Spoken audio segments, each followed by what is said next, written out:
उन्होंने केवल जुमला दिया है, तो मोदी जी जुमले देते हैं, अरविंद केजरीवाल गारंटी देते हैं, और जो गारंटी देते हैं उस गारंटी को पूरी करते हैं, चाहे वो दिल्ली हो चाहे पंजाब हो। तो इसलिए 3 दिसंबर को मुझे लगता है कि वहां की जनता जरूर आम आदमी पार्टी भरोसा करेगी, जहां जहां हमारे उम्मीदवार लड़ रहे हैं उनका सपोर्ट करेगी, क्योंकि हम लोग विकास की राजनीति करते हैं, काम की राजनीति करते हैं। इन्होंने 1 पे 1 फ्री की गारंटी भी दी थी क्या? इन्होंने तो गारंटी दी थी कि महिलाओं से पूछ के शराब के ठेके खोलेंगे, पंजाब को नशा मुक्त बनाएंगे, दिल्ली को नशा मुक्त बनाएंगे, दिल्ली को नशा युक्त बना दिया और प्रदूषण मुक्त बना दिया, नशा मुक्त और प्रदूषण मुक्त बना दिया। आप बीच में बोल रहे हैं मध्य प्रदेश शराब नहीं बिकती है, मैंने इनके बीच में नहीं बोला। मध्य प्रदेश में शहजाद जी की सरकार है, बता दें शराब बिकती है। आप आपके बीच में नहीं बोले, उन्होंने सरकार में वेट करा, उन्होंने विरोधियों को बीच में 3 महीने फ्री दिए थे मध्य प्रदेश में। ये तो कह रहे हैं ऐसे पियोगे मर जाओ घर जाके। सर 1 सेकंड ऐसी देते हैं जब शराब सुन लीजिए ना और लोग पी के मर जाएं। अच्छा अमीश भाई 30 सेकंड सुन लीजिए, 30 सेकंड। इनकी तो ऐसी गारंटी है और ऐसी सेमीफाइनल है, कांग्रेस तो इनको सेमीफाइनल खेलने ही नहीं दे रही है, और कांग्रेस इनकी गारंटी नहीं ले रही है, ना ये कांग्रेस की गारंटी ले पा रहे। अच्छा चलिए आते हैं मेन मुद्दे पर। देखिए अभी इन्होंने कहा कि भाषा की मर्यादा, मैं हमेशा मुझे अच्छा लगता है कि जब भाटी जी मेरे साथ होते हैं डिबेट में, ये एक बहुत ही अनुभवी व्यक्ति है। भाटी जी आप उस समय पर मेरे से ज्यादा एक्टिव रहे होंगे, वाजपेयी जी को सदन के पटल पर सोनिया गांधी ने गद्दार कहा था, वहां पर दूर दूर तक मोदी जी तो थे भी नहीं। उस समय पर आपने विरोध किया था क्या? जब कहा था एक शेरनी 100 लंगूर, और 100 लंगूर में कौन थे? लोहिया, जेपी, मुलायम सिंह यादव, कांग्रेस के जो भी विरोधी दल थे, बीजेपी के बड़े नेता वाजपेयी जी, अडवाणी जी, 100 लंगूर कहा था, तब आप कहां थे? और मैं आपसे एक चीज पूछना चाहता हूं, आप मुझे बता दीजिए। हाँ चिकमंगलूर।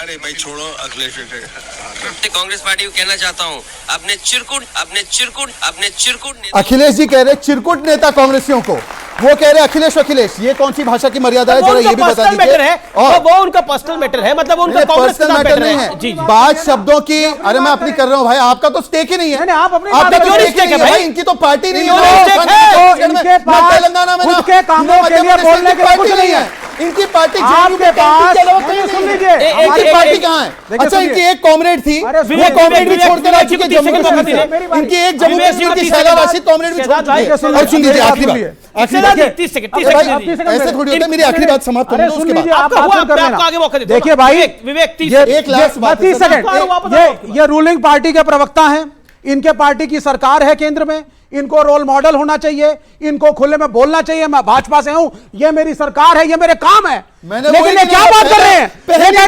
मेरा कोई काम नहीं, ये आम आदमी पार्टी में कमी, वो समाजवादी में कमी, ये लेफ्ट में कमी, ये कांग्रेस में कमी, ये लड़ रहे हैं, 30 सेकंड मिल रहे हैं। अमीश जी 30 सेकंड जी क्या है आपकी उपलब्धि?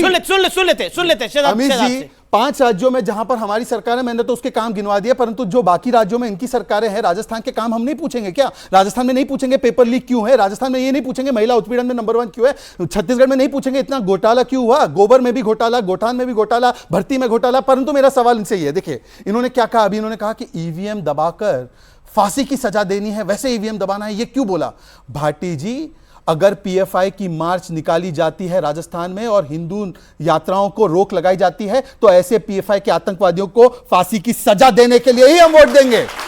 पेपर लीक माफिया जिन्होंने 70 लाख युवाओं के भविष्य को तार किया है, उनको फांसी की सजा ही हम देंगे, और जो महिलाओं का उत्पीड़न करेंगे उनको फांसी की सजा ही हम देंगे। इसलिए भारतीय जनता पार्टी की सरकार होगी, इसलिए भारतीय जनता पार्टी की सरकार होगी। अच्छा एक आरोप बड़ी बात करनी है ना, मैं राजकुमार भाटी के बाद गारंटी दीजिए, गारंटी दीजिए लोगों को आज, ठीक है? ब्रजभूषण सिंह को सजा कम मिलेगी, ये गारंटी देके बताएं, जिनके खिलाफ देश की महिला पहलवान बैठी हुई थी। मैं जवाब देता हूं, इसका सवाल आगे जवाब आगे दीजिएगा। लेकिन राजकुमार भाटी, बीजेपी पे आरोप लग रहा है कि वो हर चुनाव की तरह इस चुनाव में भी कम्युनल कार्ड खेल रही है।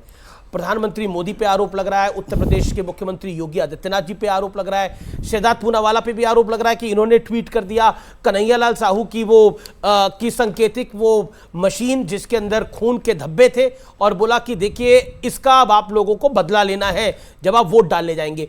क्या आपको लगता है ये बीजेपी का सेट पैटर्न है, या फिर ये विपक्ष को फंसाने की एक रणनीति होती है, क्योंकि आप लोग भी अक्सर गलती कर जाते हैं? ये माननीय मोदी जी का सिद्धहस्त फार्मूला है, उनका क्या फार्मूला है? फार्मूला है सिद्धहस्त जी, कि वो जब भी चुनाव का जो यानी फिक्स्ड फार्मूला है। हाँ, प्रचार खत्म होता है जिस समय 5 बजे चुनाव आचार संहिता लागू हो जाती है, एक दिन पहले, कि अब कोई प्रचार नहीं करेगा।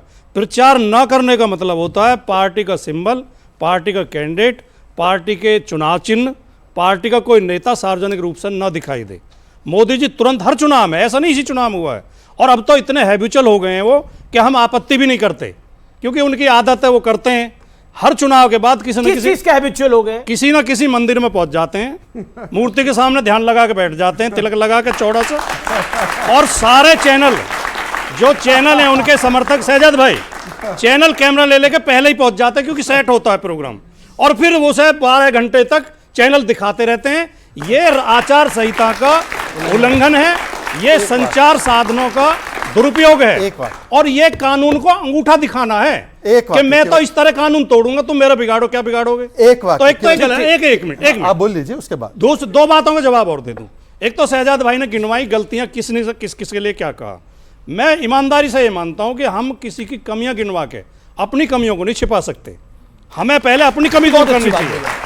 मेरी कोई गलती है, मैं तुरंत मानने को तैयार हूं, लेकिन जो आपने कहा कि गधा कहा था, गधा उनके लिए नहीं कहा था। मोदी जी देश के प्रधानमंत्री हैं, मैं उनका सम्मान करता हूं, मेरी पार्टी सम्मान करती है, गधा उनके लिए नहीं कहा था। ये स्टूडेंट बैठे हैं सारे, उस पर चेक करो गूगल पे, अभी गुजरात के गधे पूरी दुनिया में प्रसिद्ध हैं, देश में नहीं पूरी दुनिया में। गुजरात में बहुत अच्छी नस्ल के गधे पाए जाते हैं। ओके तो उसके लिए कहा था गुजरात के गधे सारे देश में घूम रहे हैं। ये बहुत अच्छी बात है। तो उस लॉजिक से प्रधानमंत्री मोदी का बयान, एग्जैक्ट बयान मेरे पास वीडियो में चलाना नहीं चाहता, वेस्ट ऑफ टाइम है। उन्होंने कहा कांग्रेस के महाज्ञानी, और फिर उन्होंने कहा मूर्खों के सरदार। तो इन्होंने कांग्रेस के महाज्ञानी क्यों राहुल गांधी को नहीं समझा? मतलब राहुल गांधी ने अपनी छवि ऐसी बना ली है कि कोई महाज्ञानी समझने को तैयार नहीं। प्रधानमंत्री ने कहा कांग्रेस के महाज्ञानी, परंतु इनके साथी भी कहते हैं ये महाज्ञानी हो ही नहीं सकता, ये मूर्खों का सरदार ही है। तो कैसे आप कह रहे हैं? देखिए, सुन लीजिए, मूर्खों का सरदार ही शब्द किया। सुनिए, मैं आपको सुना दूं, महाज्ञानी सुना दूं तो एक सेकंड, महाज्ञानी सुना दूं तो एक सेकंड, चुनौती दी है तो सुन लीजिए। नहीं, वो दूसरा क्या सुना रहे हो? नहीं, मैं सुना देता। एक सेकंड, मैं भी सुना। सुन लीजिए, मैं कभी झूठ नहीं बोलता। कह रहे थे, सुन लीजिए पूरा कि प्लीज। भारत के पास, यहाँ के सब लोगों के पास made in China mobile phone होता है। अभी एक सुन। महाज्ञानी कांग्रेस के कह रहे थे कि आप सबके पास made in China mobile phone होता है। अरे मूर्खों के सरदार, हो गया। अब उन्होंने तो कांग्रेस के महाज्ञानी बोला, इन्होंने क्यों मूर्खों का सरदार समझा राहुल गांधी को? इनके प्रवक्ता ने मंदबुद्धि कहा है, इनके प्रवक्ता ने चालू कहा है, इनके प्रवक्ता ने कहा धोखेबाज है। अब सुन लीजिए, केवल 10 सेकंड।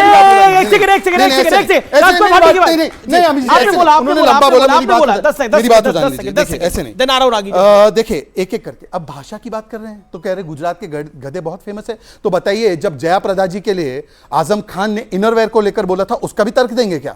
अबू आजमी ने जो महिलाओं को लेकर बोला था, और शफीकुर रहमान बर्क ने, जब हमने महिलाओं की एज, मैरिज एज 18 से 21 की थी, तो बहनें, बेटियों, सुनो क्या बोला था? उन्होंने बोला था ये आवारा है। उसके लिए क्या तर्क है आपका? बताइए आप मुझे। जी सुन लीजिए। अच्छा, ठीक है, अब आप जवाब। अच्छा, अब आपको मौका दे रहा हूं। इनकी बारी। मैं पहले ही कह चुका हूं, किसी ने अगर गलत बोला है, चाहे वो मेरी पार्टी क्या कार्रवाई हुई? गलत है तो गलत है, लेकिन